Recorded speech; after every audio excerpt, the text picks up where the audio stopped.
këtu jemi, pas 12 vjetë suksesesh imagjinare të Edi Ramës. Arsyeja është fare e thjeshtë. Jo se nuk ka para. Një qeveri që shpenzon 7.2 miliard euro të taksave tuaja, sa që shpenzoi qeveria Edi Ramës vjetë, nuk mund të ankohet që s'ka para. Çështja është ku shkojnë të para. Dhe ju e dini ku shkojnë të para.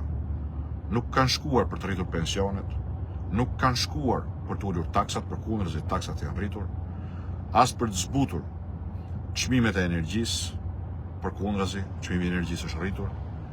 Nuk ka shkuar për mirëqenie, nuk ka shkuar për familjet në nevojë ekonomike, nuk ka shkuar për t'i mundësuar sa më shumë të rinjve një studim profesional, universitar dhe përgatitje për tregun e punës, kanë shkuar për koncesione korruptive, kanë shkuar për incinerator, kanë shkuar për koncesionet e shëndetësisë.